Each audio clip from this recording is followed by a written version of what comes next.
मेरे गुरु महेश्वर शिव को मेरा प्रणाम है।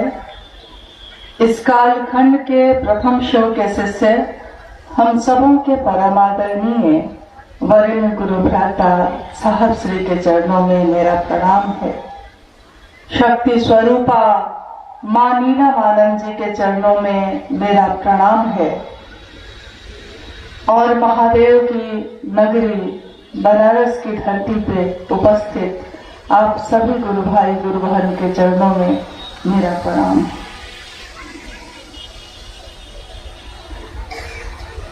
महागुरु महादेव जगत गुरु शिव, उनका शिष्य होने के नाते इस धरती पे आने का सौभाग्य प्राप्त हुआ है और अपने गुरु के लिए कुछ बातें कहने का भी सौभाग्य प्राप्त हुआ है। महादेव, शिव, शंभु, इनका नाम लेते ही एक ही छवि हमारी आंखों में कौंधती है और वो छवि है, चाहे हम उसको कुछ भी कह लें, चाहे उसके साकार रूप से जुड़े, निराकार स्वरूप से जुड़े, नाम कुछ भी दे दें, परंतु सत्ता तो एक ही है।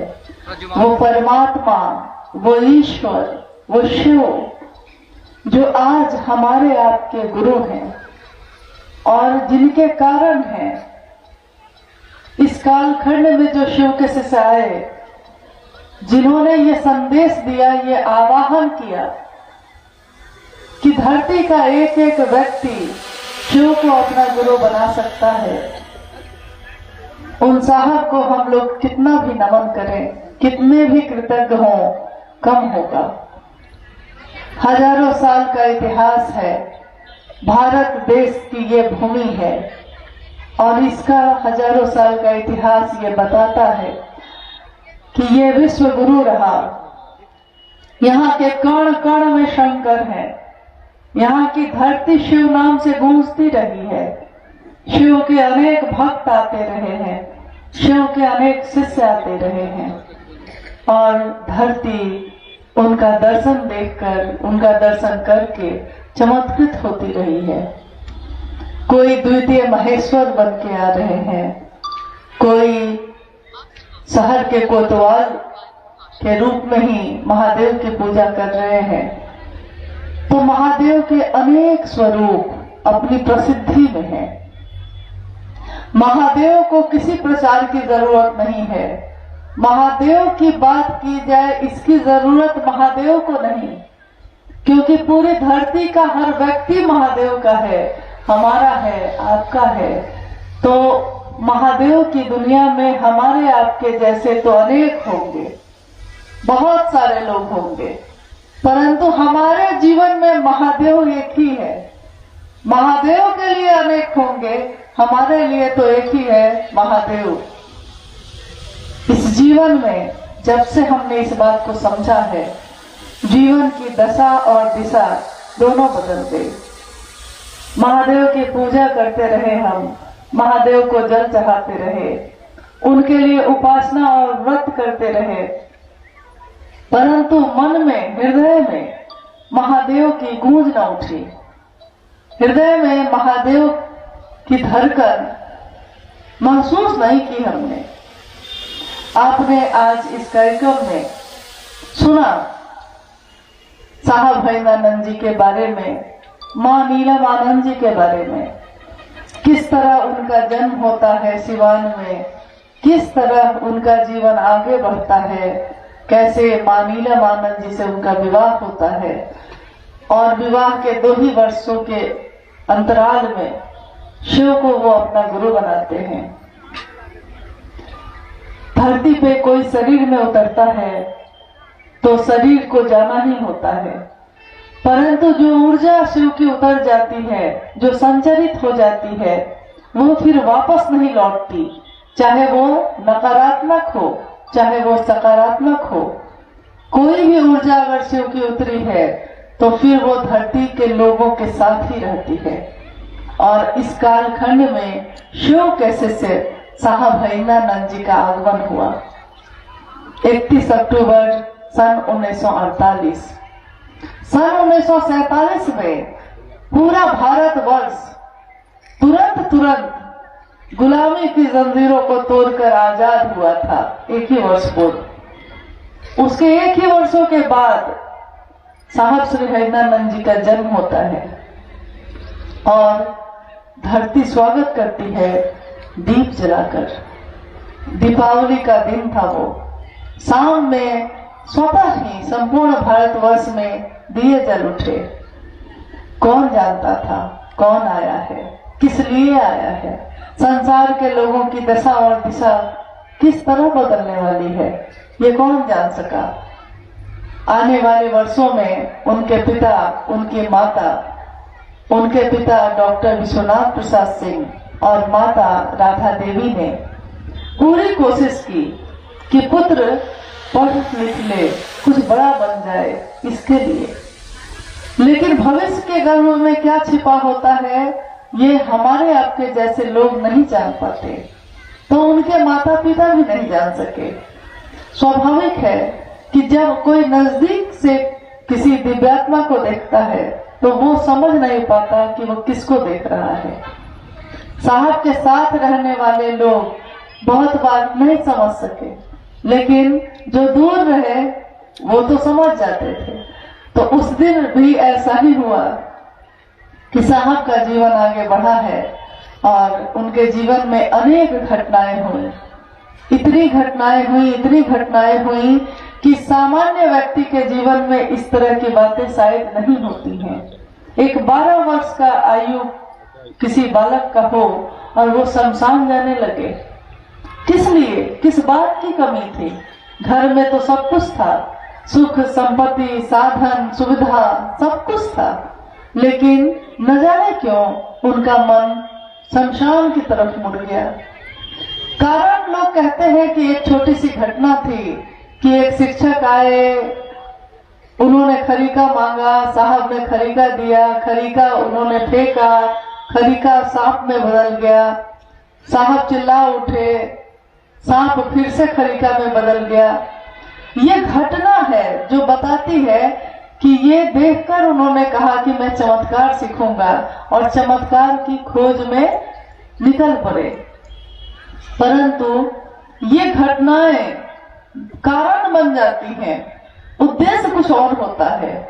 माध्यम भले कोई भी बन जाए, जिस तरह हम माता पिता होते हैं तो हम माध्यम तो हैं, परंतु किसी बच्चे की का जन्म हो, उसकी उत्पत्ति हो, इसका हम कारण नहीं है, हम माध्यम हैं। ठीक इसी तरह ये घटना भी हुई तो है, परंतु उसने साहब के मन को मोड़ दिया और शमशान की साधना में सन 1961 में पहली बार उस बालक ने शमशान भूमि पे अपने कदम रखे। और संयोग ऐसा था कि बारिश का समय था, अंधेरी रात थी। ढूंढते ढूंढते वो एक अघोरी को ढूंढने में उस शमशान में पहुंच गए। शमशान की यात्रा शुरू हुई, कब्रिस्तान की यात्रा शुरू हुई, कुंडली का जप शुरू हुआ, कुंडली साधने की बात शुरू हुई, असंख्य मंत्रों के जप शुरू हुए, असंख्य लोगों को उन्होंने गुरु माना। लेकिन उस दिन के बाद से उनके आने वाले जीवन के 14 वर्ष इसी में बीत गए। न जाने कितने लोग उनके गुरु बने, फिर भी उनको वो नहीं प्राप्त हुआ जो वो चाहते थे। क्या चाहते थे? साहब ने कहा कि मैं भी नहीं जानता था कि मैं आखिर चाहता क्या हूँ। परंतु जब एक दिन अर्धरात्रि में 1974 में आरा के गांधी शमशान में बैठे साहब हरिनानंद जी के मन में एक आवाज गूंज उठी है और उन्होंने उस समय, उस पल में अपने जीवन के सिंहावलोकन को देखा, अपने जीवन को देखा, अपने जीवन की हर बात को देखा कि मैंने क्या पाया। पिछले 14 वर्षों से लेकर आज तक मैं भटक रहा हूँ, भटकता ही जा रहा हूँ और कहीं कुछ भी नहीं पाया। कोई शरीरधारी व्यक्ति मेरे मन की प्यास को न बुझा सका, तो अब मैं कहाँ जाऊं? जब साकार से भ्रम टूटता है, जब साकार चीजों से विरक्ति होती है तब व्यक्ति निराकार की तरफ मुड़ता है। उस दिन भी ऐसा ही हुआ। साहब के मन में एक आवाज गूंज उठी। श्लोक तो हमारे घर में भी पढ़े जाते हैं, हमारे घर के पंडित भी पढ़ते हैं, हमारे बच्चे भी पढ़ते हैं, बड़े बुजुर्ग भी पढ़ते हैं। सबके मन में ये बात भारी नहीं होती, परंतु उस दिन उस शमशान भूमि में एक श्लोक गूंजा साहब के मन में, गुरुर ब्रह्मा गुरुर विष्णु गुरुर देवो महेश्वर गुरु साक्षात पर ब्रह्म तस्मै श्री गुरुवे नमः। ये श्लोक है, गुरु की वंदना में गाए जाते हैं। परंतु साहब के मन ने सोचा कि जब एक गुरु में, चाहे वो शरीरधारी भी हो, गुरु में ब्रह्मानी शक्ति होती है, वैष्णवी शक्ति होती है, रुद्रानी शक्ति होती है, यहाँ तक कि स्वयं गुरु भगवान होते हैं, तो बस इसका उल्टा सोचा उन्होंने कि गुरु जब भगवान होता है, भगवान गुरु क्यों नहीं है। और ये वो समय था जब उन्होंने किसी शास्त्र को नहीं पढ़ा था, न वेद पढ़े थे, न पुराण पढ़े थे, न रामायण और महाभारत पढ़े थे, न ही कोई पुराण पढ़ा था, न ही कोई शास्त्र साहित्य पढ़ा था। इस बारे में उस समय वो कानून पढ़ते थे। लॉ कॉलेज पटना में कानून की पढ़ाई कर रहे थे। बस उन्होंने भगवान शिव को, भगवान मतलब शिव, जब हम कहते हैं महेश्वर तो महेश्वर मतलब शिव, जब हम कहते हैं महादेव तो महादेव एक ही है। देवी देवता बहुत सारे हैं, लेकिन महादेव एक ही है, अद्वितीय है, अप्रतिम है, दिव्यता धारण किए हुए हैं, जिनके नाम मात्र से हम में ऊर्जा का संचरण होता है। जब हम नाम लेते हैं महायोगेश्वर तो योगियों के भी योगी, योगाधीश्वर महायोगेश्वर शिव है। जब हम कहते हैं उमा के पति तो उमा के पति शिव है। तो जो भी नाम हम कह दें, हम अगर कहते हैं भोला बाबा तो भोला बाबा, भोला तो किसी का नाम भी होता है, बाबा तो एक संबंध भी होता है। परंतु जब हम कहते हैं भोला बाबा तो भोला बाबा मतलब शिव। उस दिन साहब के मन ने कहा भगवान कौन, तो एक को जाना उन्होंने, शिव। फिर शिव के सिवा किसी को नहीं जाना, तो उन्होंने शिव को ही अपना गुरु बना लिया। शिव ने दर्शन नहीं दिए थे उस समय, शिव को देखा नहीं था उन्होंने, शिव से पढ़ा नहीं था उन्होंने, परंतु फिर भी उन्होंने शिव को अपना गुरु बना लिया।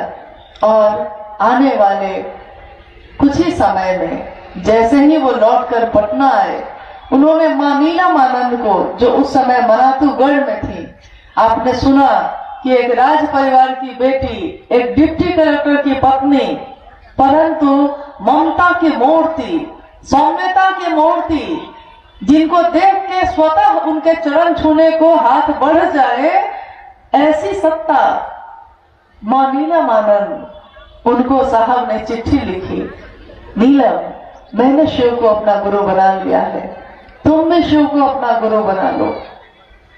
मां नीलमानंद को ये चिट्ठी मिली तो उनके मन को बड़ा ठहराव मिला। सोचा कि आखिर मेरे पति को कहीं तो ठहराव मिला, कहीं तो ठौर मिला। और इस तरह साहब और दीदी दोनों शिव के शिष्य हुए। सन 1974 का नवंबर का महीना है। आगे आने वाले वर्षों में बिहार प्रशासनिक पद पे पदाधिकारी के रूप में इनकी पदस्थापना हुई और इनकी नियुक्ति हुई पाटन। पाटन एक जगह है जो मनातू के बगल में है, जिला पलामू है और मनातू एक प्रखंड है, पलामू का ही एक प्रखंड है पाटन। पाटन में बीडीओ बनकर वो पदस्थापित हुए और पाटन में उसके बाद घटनाओं का जो दौर चला, तो हम और आप तो छोटी सी घटना से ही घबरा जाते हैं। साहब ने अक्सर कहा कि जब आप किसी संत का साथ लेते हैं, जब आप किसी साधु का साथ लेते हैं और छोड़ देते हैं, तो वो आपको तंग नहीं करते। परंतु अगर आपने कुछ शैतान का साथ ले लिया है, अगर आपने गलत संगत ले ली है और उसको आप छोड़ना चाहिएगा, तो वो आपको छोड़ेगा नहीं, आपको तंग करके रख देता है। साहब ने शमशान साधना किए थे तो बहुत सारी सिद्धियां तो स्वतः प्राप्त हो गई थी, लेकिन जब उन्होंने शिव को गुरु बनाया तो उन्होंने यही कहा कि अब से जो भी मैं करता था कुछ भी नहीं करूंगा, और उन्होंने पूर्व में की हुई सारी क्रियाओं को छोड़ दिया। अब वो कुछ नहीं कर रहे, न कोई साधना, न कोई उपासना, न कोई मंत्रों का जप। उन्होंने साफ कहा कि अब महादेव जो सिखाएंगे वही सीखूंगा, शर्त भी रख दी और ये भी कह दिया कि जो आप सिखाएंगे वही सीखूंगा। सन 1975 में, एक ही साल के बाद, सन 1975 में मुजफ्फरपुर जिला है बिहार में। मुजफ्फरपुर प्रसिद्ध है अपने फल के लिए, लीची के लिए। मुजफ्फरपुर की अपनी एक परंपरा है, परंतु मुजफ्फरपुर में एक प्रखंड है तुर्की, और तुर्की नामक प्रखंड में टीचर ट्रेनिंग कॉलेज में साहब हरिनानंद जी के पिताजी प्रिंसिपल हैं। साहब लॉ की पढ़ाई कर रहे हैं पटना में। महादेव को गुरु बनाए हुए 1 वर्ष बीत चुके हैं, अभी तक कुछ भी हासिल नहीं हुआ है। नतीजा ये हुआ कि उनका मन विक्षिप्त सा हो गया।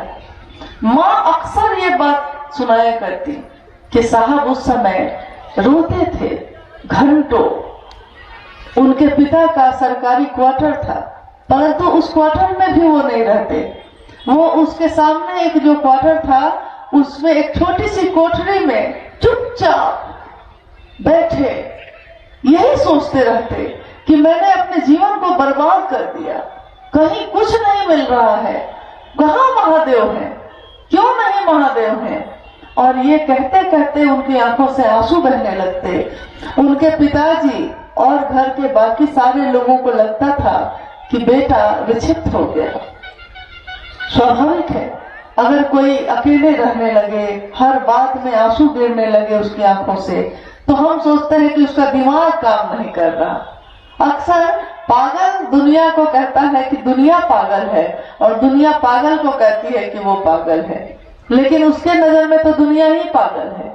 जो ईश्वर के रास्ते पे चलता है, उसको जिस ज्ञान की प्राप्ति होती है, उसके बाद उसको लगता है कि दुनिया के लोगों को देखकर उसको हंसी आती है कि महादेव जगह है और दुनिया कैसे सोई है। लेकिन उस समय साहब विक्षिप्त होकर जैसे रोते ही रहते थे। उनके पिताजी तक ये कहते, इसके कारण उन्होंने अपने घर में सोना छोड़ दिया था। आपने एक घटना सुनी होगी कि जब नमः शिवाय उनके सांसों पे आया है, उसी समय की यह घटना है कि वो पान खाने के लिए चौक पे गए, चौक से लौटकर आम के पेड़ के नीचे बैठे हैं, शांत माहौल है। साहब हरिनानंद जी की माँ राधा देवी अंदर आंगन में, सामने आंगन दिख रहा है, आंगन में काम कर रही हैं, और अचानक हवा के झोंके के साथ नमक उनके सांसों पे चढ़ा और शिवाय उतर गया। अकबका कर वो खड़े हो जाते हैं। अचानक उनके हाथों से कमरे की चाबी छूट जाती है। ये घटना आपने कितनी बार सुनी होगी, साहब के मुख से भी सुनी होगी, लेकिन आज तक किसी से ने ये नहीं पूछा, किसी ने नहीं पूछा कि उनके हाथ से जो चाबी छूट गई वो चाबी किस कमरे की थी। क्योंकि अगर हम अपने घर में रहते हैं तो हम अपने कमरे को चाबी नहीं लगाते। तो जब साहब अपने घर में थे तो वो किस कमरे की चाबी लेकर घूम रहे थे जो उनके हाथ से छूट गई? उसी कमरे की जो वो अपने घर में नहीं रह रहे थे, वो अपने घर के सामने वाले एक क्वार्टर के छोटे से कमरे में एक बल्ब जल रहा था, और यहाँ तक कि बिस्तर के जगह पे एक दरी था और तकिया के जगह पे ईंट, और वहीं पे वो सोया करते थे।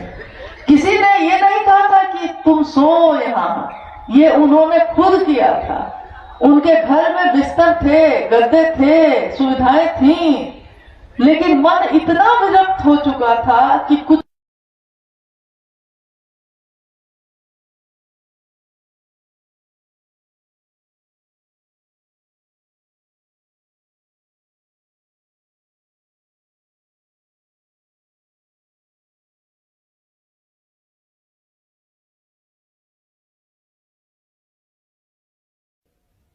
कोई नहीं जानता कि चाबी कमरे की भूल गई थी या आध्यात्म की।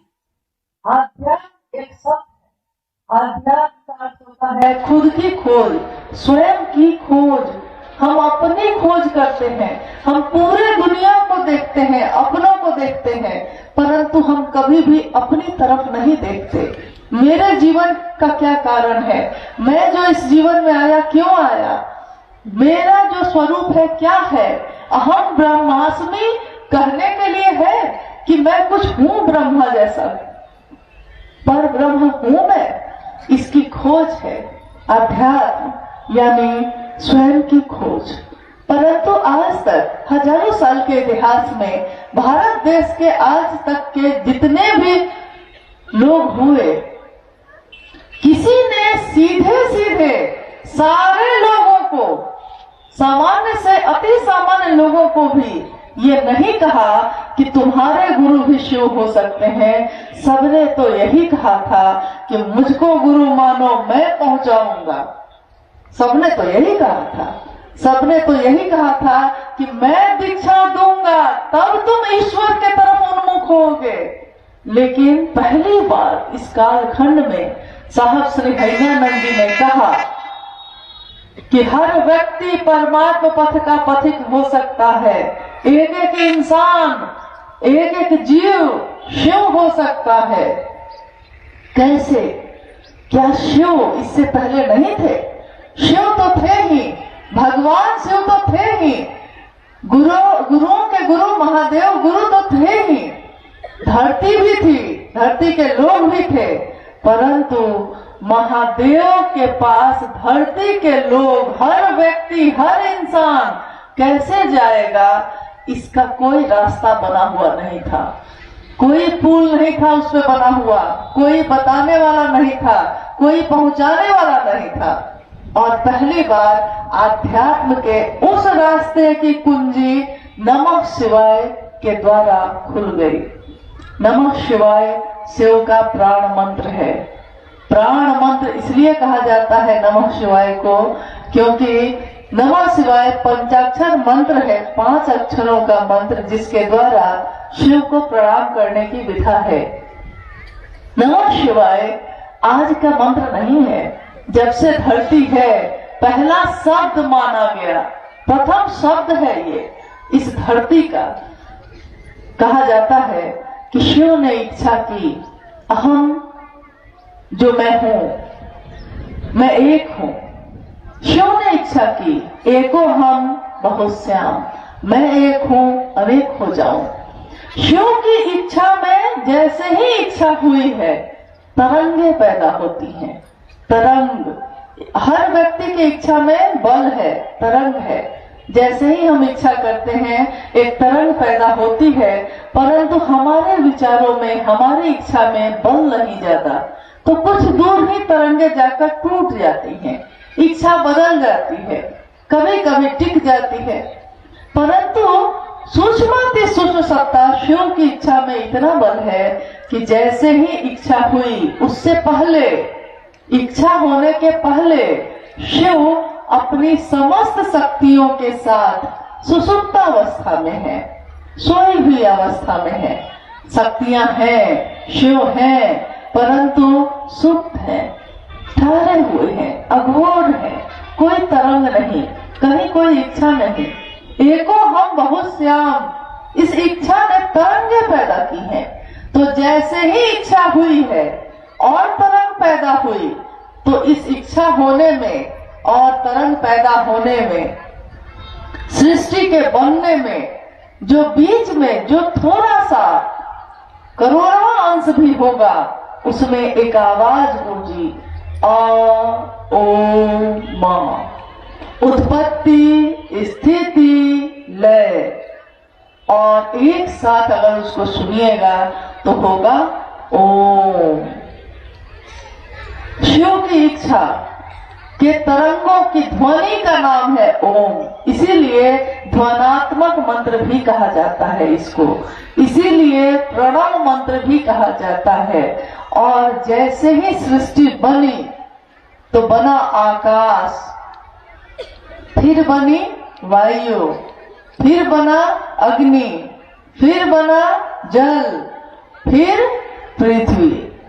तो हमारी जो पांचों ज्ञानेंद्रियां हैं वो पृथ्वी पे पांचों ज्ञानेंद्रियां काम करती हैं। क्या है? हम सुन सकते हैं, कानों से मिट्टी की आवाज सुनाई देती है, स्वाद हम ले सकते हैं, छू सकते हैं, सूंघ सकते हैं, यानी हमारी पांचों ज्ञानेंद्रियां काम करती हैं पृथ्वी पे। जल में 4, अग्नि में 3, वायु में 2 और आकाश में 1। शब्द तो सबसे पहले बना आकाश, जैसे ही बना, जैसे ही संसार प्रकट हुआ है, और ओम जो ध्वनि था, ओम का प्रकट रूप है, ओम का ही प्रकट होता हुआ रूप है। शब्द जो पहला नमः शिवाय, इसीलिए इसको पंचाक्षर मंत्र कहते हैं, 5 अक्षरों का मंत्र नमः शिवाय। प्राचीन किसी भी ग्रंथ में नमः शिवाय ही आपको मिलेगा। बाद में कुछ जगहों पे इसको सम्मान के लिए ओम भी लगा दिया गया, तो ओम नमः शिवाय भी कहते हैं। जब हमारे जीवन में, हमारे जीवन यात्रा में कोई लौकिक कष्ट पड़ता है तो हम ओम नमः शिवाय का भी मंत्र जप सकते हैं, कोई दिक्कत नहीं है, माला पे जप सकते हैं।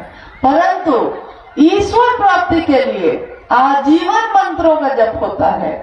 और लौकिक कामना के लिए, मान लीजिए किसी की बेटी की शादी नहीं हो रही, मान लीजिए किसी की नौकरी नहीं लग रही, तो आप क्या करिएगा? एक विशेष परिधि में किसी का बच्चा बीमार हो गया, तो उस विशेष पीरियड में, उस विशेष समय में जिन मंत्रों का वो जप करेगा, जो कर्म कांड वो करेगा, वो उतनी ही देर के लिए की जाएगी जब तक कि वो ठीक नहीं हो जाता, जब तक कि बेटे की शादी नहीं हो जाती। परंतु जब ईश्वर के प्राप्ति का काम करते हैं हम, तो ईश्वर प्राप्ति के लिए अहर्निश, लगातार, निरंतर मंत्रों का जप चलता है। इसीलिए नमः शिवाय मंत्र सर्वोत्तम विधि है अजपा जप, जो शिव के शिष्यों के द्वारा की जाती है सांसों पे। साहब भैनानंद जी ने अपने जीवन की घटनाओं पे 3 सूत्रों का निरूपण किया। पहला, जिसमें मन ही मन शिव से कहना है। मन से कहने में तो मुंह को बोलने की जरूरत नहीं, तो मन ही मन अपने गुरु शिव से ये कहना है कि हे शिव, आप मेरे गुरु हैं, मैं आपका शिष्य हूँ, मुझ शिष्य पर दया कर दीजिए। हे शिव, आप कौन हैं? आप सबके हैं, आप भगवान हैं, आप तीनों लोगों के अधिपति हैं। परंतु जब तक कोई सार्वजनिक सत्ता भी मेरी नहीं होगी, अगर दुकान में बिकता हुआ कोई सामान भी खरीद कर मैं अपने घर न लाई, तो मेरा नहीं हुआ वो, तो मैं उसकी परवाह कभी नहीं करूंगी। परंतु अगर आप खरीद कर भी ले आए हैं, एक किताब खरीद कर ले आए, तो अब दूसरे बच्चे के पास भी वही किताब है, परंतु वो बच्चा लड़ रहा है, झगड़ रहा है, कह रहा है ये मेरी किताब है, मेरा, हर बात पे मेरा। साहब ने कहा ये मेरा ही तो आग लगाता है, मेरा आपका मन समझ जाएगा, महादेव मेरा है, तो फिर इसके बाद महादेव को प्रचार की जरूरत नहीं है, आप खुद ही बोलिएगा महादेव मेरे गुरु हैं, आपके भी हो सकते हैं।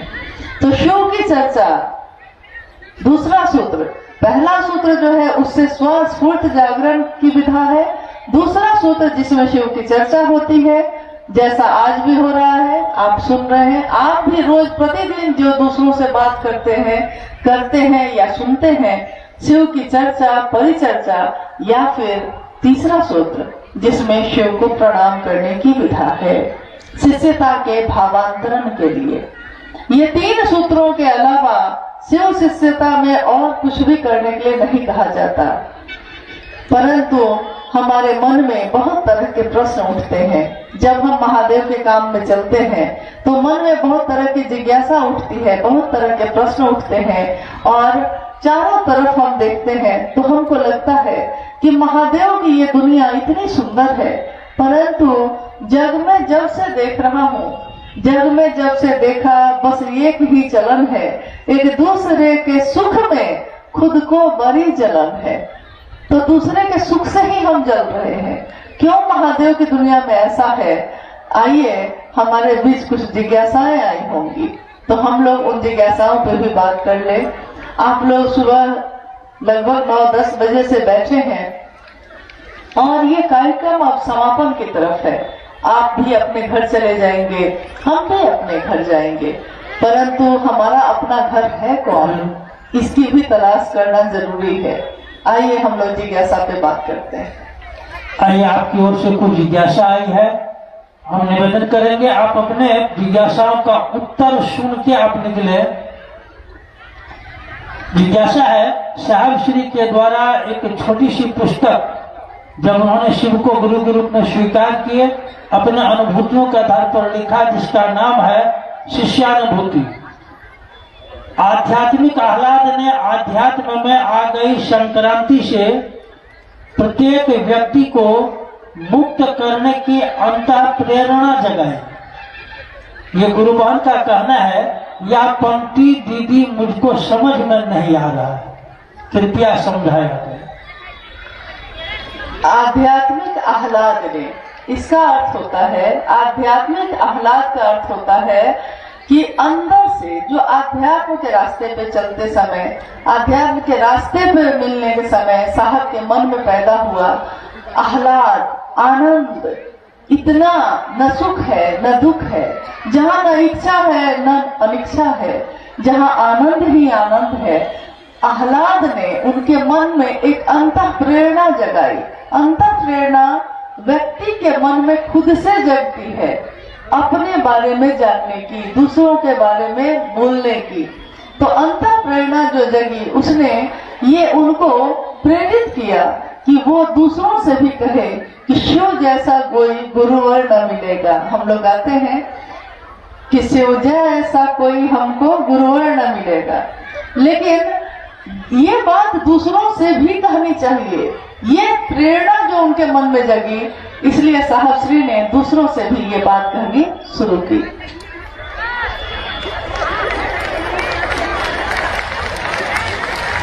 जिज्ञासा बहुत है आपकी ओर से।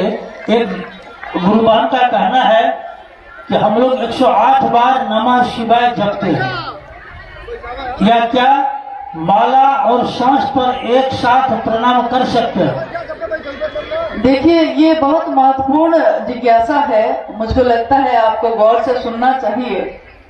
अनुरोध कर सकते हैं हम लोग, सुनना चाहिए, इसलिए क्योंकि अक्सर हम लोग इसमें भूल करते हैं। जिज्ञासा आई है कि क्या माला पे जो हम जप करते हैं वो और सांस पे जो जप करते हैं वो दोनों को एक साथ कर सकते हैं कि नहीं? क्योंकि काफी लोग नहीं समझने के कारण माला के क्रम में, माला के दाना पे ही अपने सांसों को भी चढ़ा लेते हैं, लेकिन ये जप करने का सही तरीका नहीं है। जप करने का तरीका है कि अगर आप 108 के दाने की माला पे, यानी अपने लौकिक कामनाओं की पूर्ति के लिए माला पे अगर जप कर रहे हैं, तो ये जप मंत्रानुक्रम से होना है। इसका हमारी सांस से कुछ भी लेना देना नहीं है। मंत्रानुक्रम यानी कि एक दाना आगे बढ़ा तो नमः शिवाय, शिव को प्रणाम करने का भाव मन में रखिए। फिर दूसरा जो दाना बढ़ता है तो फिर से शिव को प्रणाम करने का भाव लाइए। याद रखिएगा, मंत्र और मंत्र का देवता, नमः शिवाय मंत्र है शिव का, तो शिव भी उसके देवता हैं। तो मंत्र में जिस देवता का चैतन्य होता है उस देवता से संपर्क करना है तो भाव के साथ ही प्रणाम करना होगा। इसलिए भाव स्तर पे ही उनसे जुड़ाव हो सकता है। शुरुआती दिनों में अविश्वास में भी कर सकते हैं आप, परंतु बाद में धीरे धीरे ये अविश्वास विश्वास में बदलता है और हम लोग मंत्रानुक्रम से शिव को प्रणाम करते हैं। परंतु जब हम सांसों पे करते हैं तो सांस पे जो प्रणाम होता है वो प्राण मंत्र, शिव का प्राण मंत्र जो शिव है, जो मंत्र है, मंत्र का जो इष्ट है और मंत्र का जो देवता है, जो मंत्र को देने वाला है, ये सब एक हो जाते हैं और अपने क्रियमान संचित प्रारब्ध को यानी अपने कर्म फल को भी भोगने की व्यवस्था का संहार करता है।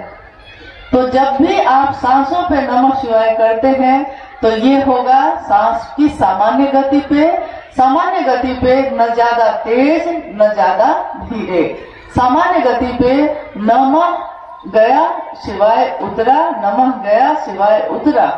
इसका माला से कुछ लेना देना नहीं है। माला पे मंत्रानुक्रम से होगा और सांसों पे सांस की सामान्य गति पे होगा। नमः शिवाय, नमः शिवाय। सांसों की माला पे जप लूं मैं शिव का नाम, यानी सांसों की माला पे जीवन भर ये माला मेरे आपके साथ है। जब से जन्म लिया है तब से लेकर जब इस शरीर का अंत होगा तब तक सांसों की माला चलती ही रहती है। इसीलिए ईश्वर प्राप्ति के लिए, शिव की प्राप्ति के लिए, शिव मेरे गुरु हैं, मैं उनसे मिल जाऊं, जीव शिव बन जाए, इसके लिए जरूरी है कि सांसों की सामान्य गति पर नमः शिवाय मंत्र का प्रयोग किया जाए अजप अजप के द्वारा।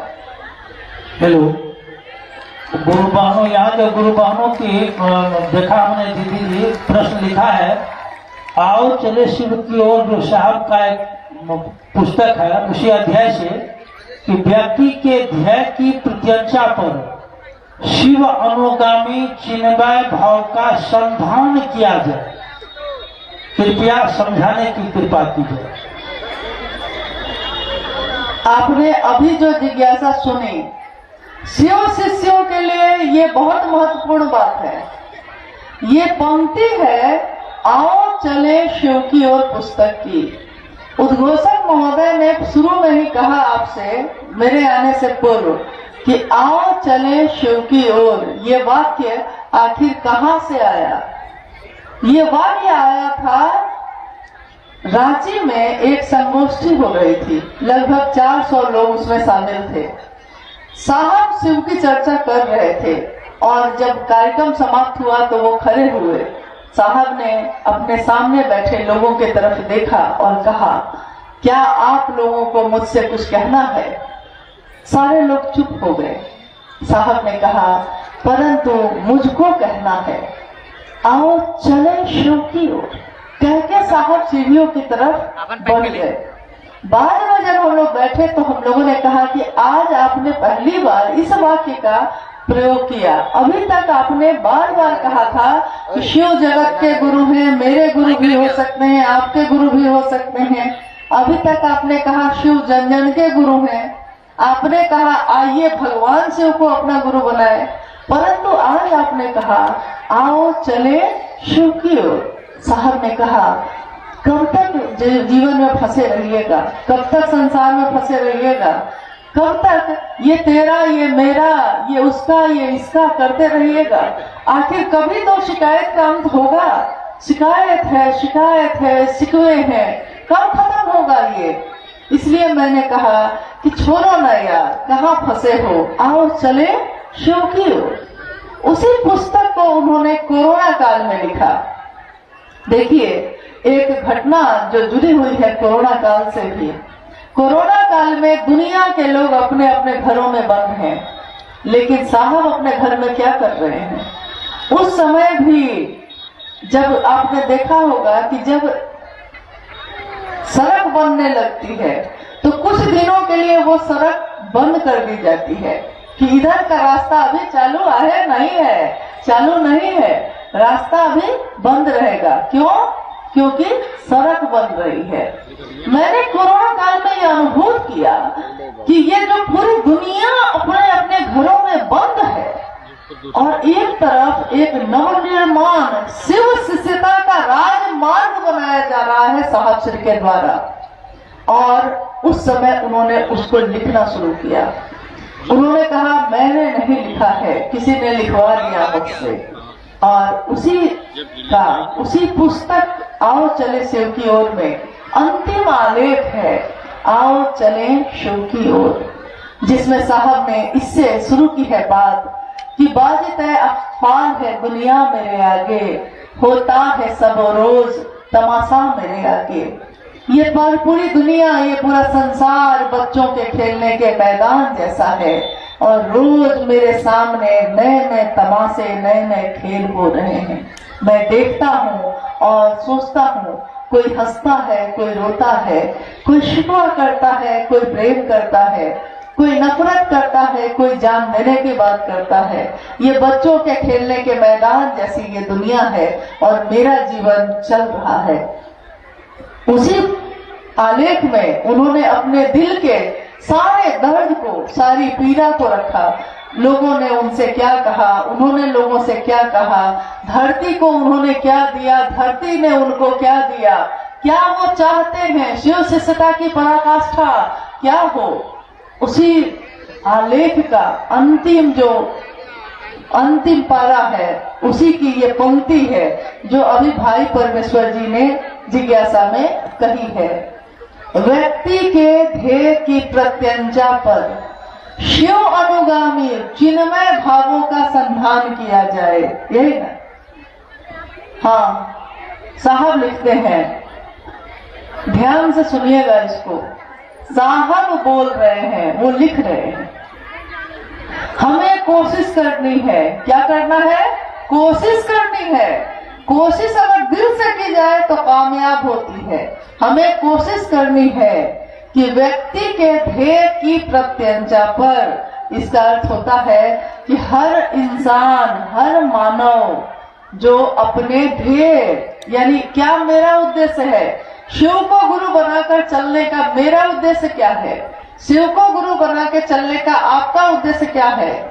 तो व्यक्ति का जो ध्येय होता है, व्यक्ति का जो उद्देश्य होता है, उसकी प्रत्यंचा पर आपने देखा होगा तीर और धनुष को। तो धनुष को जब चढ़ाते हैं हम कि अब तीर इस पे चढ़ाएंगे और अपने लक्ष्य पे, अपने गंतव्य पे इसका भेदन करेंगे, इस तीर से वहां पे निशाना लगाएंगे। तो व्यक्ति का ध्येय की प्रत्यंचा, यानी व्यक्ति के जो उद्देश्य है, आपके शिव को गुरु बनाने का उद्देश्य क्या है, आप शिव के शिष्य बने, इसका उद्देश्य क्या है, उसकी प्रत्यंचा पर चढ़ाइए अपने ध्येय को। महादेव के धनुष पर चढ़ाइए आपका जो उद्देश्य है उसको। और शिव अनुगामी आपका उद्देश्य किसका अनुगमन करेगा, किसका अनुसरण करेगा, किसके पीछे चलेगा? शिव अनुगामी, शिव का अनुगमन करने के पीछे चलेगा, शिव का अनुगमन करेगा, मेरा जो भी उद्देश्य होगा वो। और शिव अनुगामी चिन्मय भावों का संधान करे। चिन्मय मतलब शुभ्र, शुभ्र मतलब आध्यात्मिक, शुद्ध जो ईश्वर का ज्ञान है, ईश्वर से उतरा जो ज्ञान है, शिव से उतरा जो ज्ञान है, मेरा जो ध्येय है, मेरा जो उद्देश्य है, वो शिव का अनुगमन करते हुए इसका संधान करेगा। संधान में क्या है? शिव स्वयं ही मंजिल है, शिव ही हमारे गुरु हैं, शिव ही हमारी गति है, शिव ही हमारे गंतव्य ही है। महादेव के सिवा रास्ते में बहुत लोग आएंगे, बहुत बातें कहेंगे, न जाने क्या क्या समझाएंगे। कोई किसी का बन जाता है, कोई किसी का बन जाता है। साहब कहते हैं कि बनना है तो महादेव का बनो, जीना है तो महादेव के जैसे जियो।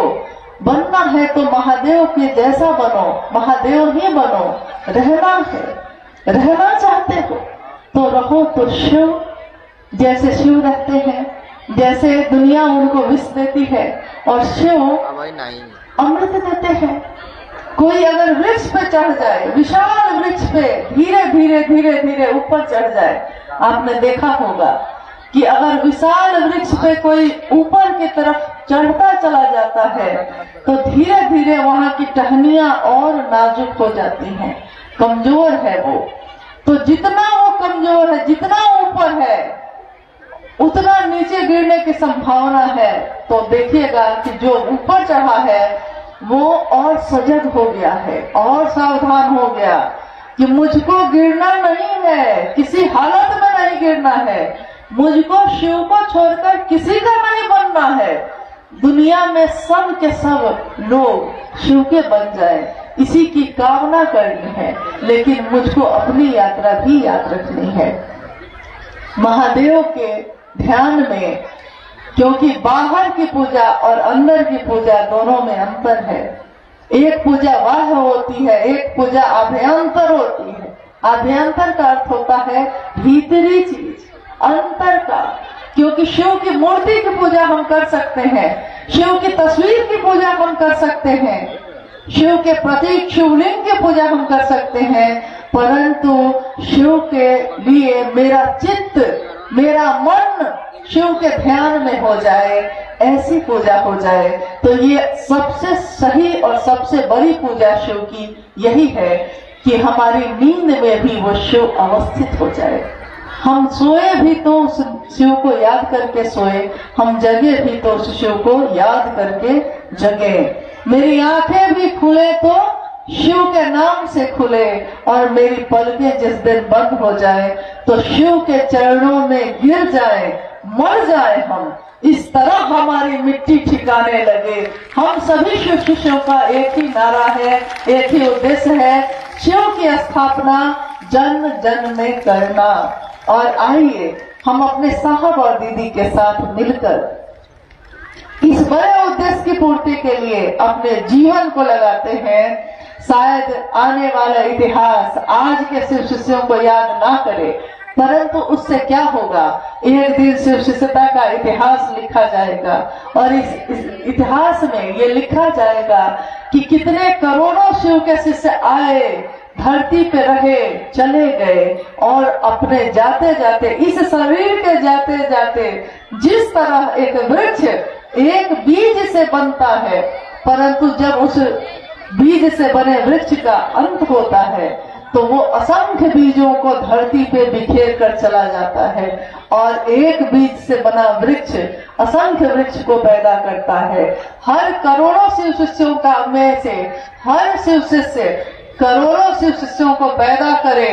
हर इंसान, हर शिव का शिष्य साहब हरिंद्रानंद जी जैसा हो, हर गुरु बहना दीदी नीलम आनंद जी जैसी हो, जैसा साहब ने कहा था कि एक राजमणि नीलम ने लाखों राजमणि नीलम को पैदा किया है, अगर बनना ही चाहते हैं तो उनके जैसा बनिए। उनके चरणों में हम सभी प्रणाम करते हैं, और आप सबको भी इतने धीरे से आपने सुना, आपके सहयोग से, आपके मदद से और सबके सामूहिक प्रयास से आज का ये कार्यक्रम हमारे गुरु शिव के चरणों में हम अर्पित करते हैं और कामना करते हैं कि हे शिव, आप मेरे गुरु हैं और हम सबका जीवन शिवमय हो, सुखमय हो, आपकी दया हम पे यूं ही बरसती रहे। आप सभी के चरणों में मेरा प्रणाम।